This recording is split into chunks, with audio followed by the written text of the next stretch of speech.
আসসালামু আলাইকুম এভরিওয়ান, কি অবস্থা? কেমন আছো তোমরা সবাই? আশা করি তোমরা ভালো আছো। তোমরা কি আমাকে মিস করেছো কিনা জানি না। প্রায় ২ মাস হয়ে গেল ভিডিও বানাই নাই, তোমাদের সাথে কথা বলি নাই। আমি কিন্তু তোমাদেরকে অনেক মিস করেছি। এবং এই যে কমিউনিটিতে এত কিছু হচ্ছে, এই যে কমিউনিটিতে ওয়াচ পার্টি চলতেছে, এই যে স্পোর্টস স্বীকৃতি পেল আমাদের, মানে ক্রীড়ার স্বীকৃতি পেল আমাদের স্পোর্টস, এই যে ফ্রি ফায়ার এত কিছু করতেছে, এই যে আবার free fire world series ২০২৫ Bangladesh হচ্ছে, এই যে আর এসকেরা জিতে গেল, আমি কিন্তু সব কিছু দেখতেছি। আমি কোথাও যাই নাই, কোথাও নাই, কোথাও কোনো কথা বলি নাই। আমি দেখতেছি, আমার ভালো লাগতেছে। চুপচাপ সবার আড়ালে থাকতে অনেক বেশি পছন্দ করতেছি। তোমাদেরকে অনেক মিস করেছি, তোমাদের কমেন্টগুলো অনেক মিস করেছি এবং আড়ালেই থাকতাম। কিন্তু তারপরে গত কাল বা পরশুদিন এই যে আমাদের ল্যান্ড টুর্নামেন্টটা হওয়ার কথা ছিল, যে free fire world series Bangladesh ২০২৫-এর ল্যান্ড টুর্নামেন্ট হওয়ার কথা ছিল, আসলে ল্যান্ড না, এটাকে আংশিক ল্যান্ড বলা হচ্ছিল। এবং এটা হওয়ার কথা ছিল বসুন্ধরাতায়, আইসিসিবি হলে। এবং আমি কিন্তু ঠিক আইসিসিবি হলের অপোজিটে বসুন্ধরার ভিতরেই থাকি যখন ঢাকায় থাকি। সো গাইজ, সবার আগে congratulations to team R H K Red Hawks এবং team R C K. R H K তো আমার ছোটো ভাই কুট্টুসের টিম, ওর সাথে ওর আরও টিমমেটসরা আছে, ফ্লিকাররা আছে।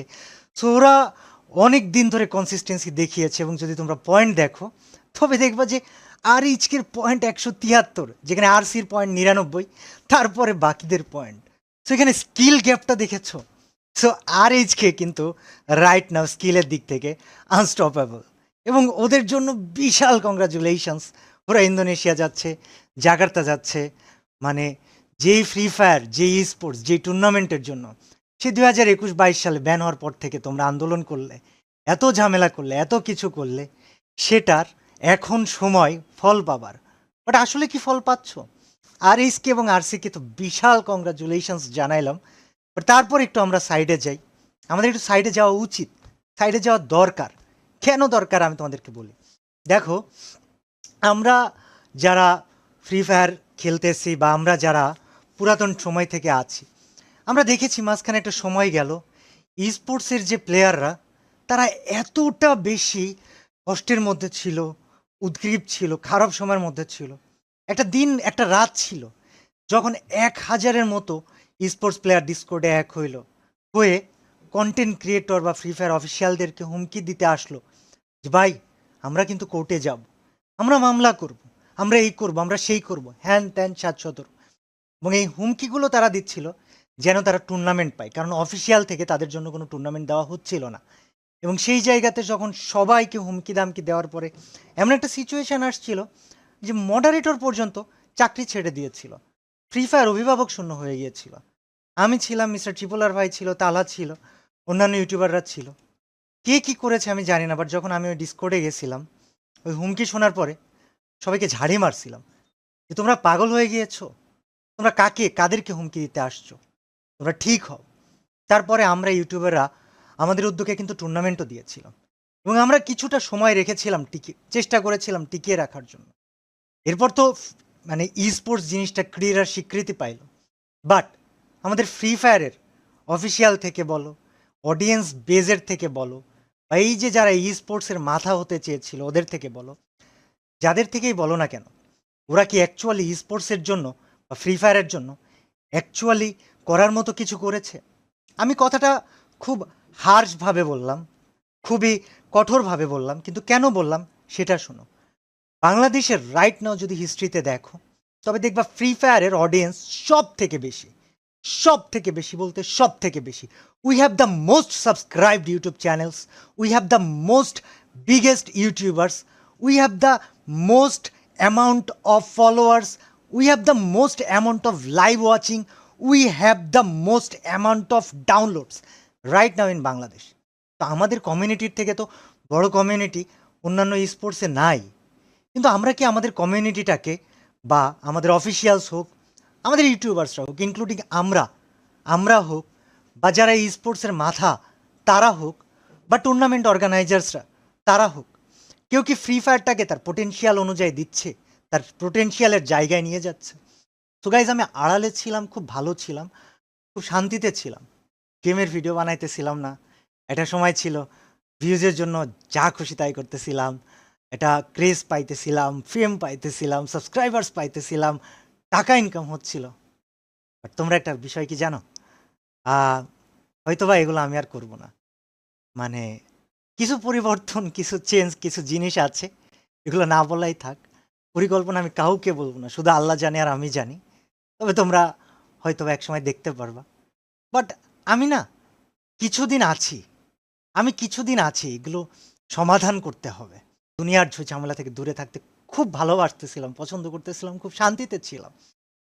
তবে আমি এই কমিউনিটিটাকে একটা দিকে ঠেলে দিয়ে তারপরে হয়তো চলে যাব, বা হয়তো থাকবো, আমি জানি না কি করব। কেউ আমাকে মানবে, কেউ আমাকে মানবে না, কিন্তু আমি আমার ফেলো কন্টেন্ট ক্রিয়েটর্স, ইউটিউবার্স, যারা অ্যাটলিস্ট বুদ্ধি আছে, যাদের মধ্যে একটু ম্যাচিউরিটি আছে, তাদেরকে সাথে নিয়ে, স্পোর্টস প্লেয়ার যাদের ম্যাচিউরিটি এসেছে তাদেরকে সাথে নিয়ে, আমি অর্গানাইজার্সদেরকে সাথে নিয়ে, এই অফিসিয়ালদেরকে সাথে নিয়ে বাংলাদেশে এই ম্যাসিভ সবচেয়ে বড় কমিউনিটিটাকে সবচেয়ে মর্যাদার স্থানে নিয়ে যাওয়ার জন্য আজকে থেকে বদ্ধপরিকর। কেউ আমার সাথে থাকলেও আমি বদ্ধপরিকর, না থাকলেও আমি বদ্ধপরিকর। আমি শুধু তোমাদেরকে চাই, শুধু অডিয়েন্সকে, কাব্য গ্যাংকে, শুধু ফ্রি ফায়ার প্লেয়ারদেরকে। এটা একদম নেক্সট লেভেলের একটা জায়গায় যাওয়া উচিত। কেন ভাই? ফ্রি ফায়ার প্লেয়ারদের মধ্যে ম্যাক্সিমাম এমন শুনি যে বাচ্চা, এই গেমটা ছোট মানুষেরা খেলে। আমি নর্থ সাউথের ঘাটপাড়ে যেয়ে বসেছি, এত মানুষ আমাকে ভালোবাসা দিছে, আমি হতবাক। নর্থ সাউথ বাংলাদেশে বেসরকারি বিশ্ববিদ্যালয়গুলোর মধ্যে সর্বোচ্চ একটা জায়গায় আছে। সেখানের মানুষও যদি আমাকে as a content creator, free ফায়ারের কন্টেন্ট ক্রিয়েটর হিসেবে চিনতে পারে, তবে ফ্রি ফায়ারের অডিয়েন্সদেরকে, কন্টেন্ট ক্রিয়েটরদেরকে, অর্গানাইজার্সদেরকে, স্পোর্টস প্লেয়ারদেরকে, অফিসিয়ালদেরকে, সবাইকে যদি একদম ঠিকভাবে সঠিক দিশায় নিয়ে যাওয়া যায় না, তাহলে এই গেমটা এত সুন্দর একটা সম্মানের জায়গায় যেতে পারবে, যেটা তোমাদেরকে আমি বলে বোঝাইতে পারবো না। এবং ওইটা আজকে থেকে আমি কাব্য করব। অনেক দিন পরে গেমে আসছি, গেমের স্ক্রিনটা অন করেছি, খুব শান্তি লাগতেছে দেখতে। এবং একটা মজার বিষয় কি জানো? একটা সময় মনে হয় তো ভিউ পাইতেই হবে, একটা সময় মনে হয় তো টাকা কামাইতেই হবে, অনেক কিছু করতে হবে। বাট এখন কি মনে হয় জানো? এখন মনে হয় কিছু একটা করে যেতে হবে, যেটার জন্য মানুষ আমাকে আজীবন মনে রাখবে। সো আগে অনেক কিছুতে ভয় পেতাম, আর এখন এখন জাস্ট একটা কথা বলি, যে আগে ভয় পেতাম বা কাউকে থামাইতে হলে চিল্লা পাল্লা অনেক কিছু করতাম।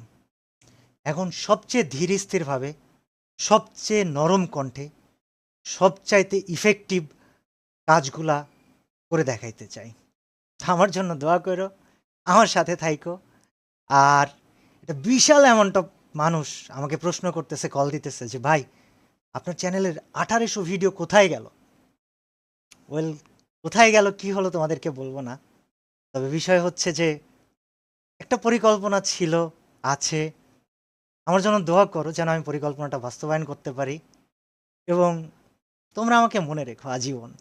আমি তোমাদেরকে আসলে অনেক ভালোবাসি, কিন্তু তোমাদের থেকে বেশি ভালোবাসি আমি আল্লাহকে। So, আমার পরিকল্পনাটা অবশ্যই থাকবে। তবে আছি আমি কিছুদিন তোমাদের জন্য, সাথে থেকো। আর অফিসিয়ালদেরকে আমি বলবো, আপনারা যদি আমার এই ভিডিওটা দেখে থাকেন, আমাকে খারাপ ভাইবেন না।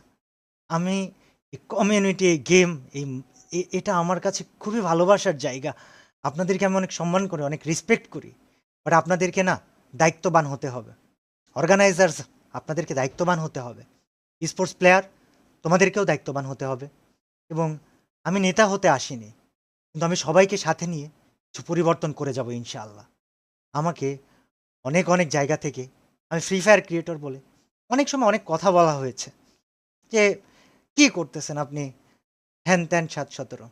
তবে আমি ফ্রি ফায়ারকে একটা সম্মানের জায়গায় রেখে তারপরে ইনশাল্লাহ হারাই যেতে চাই।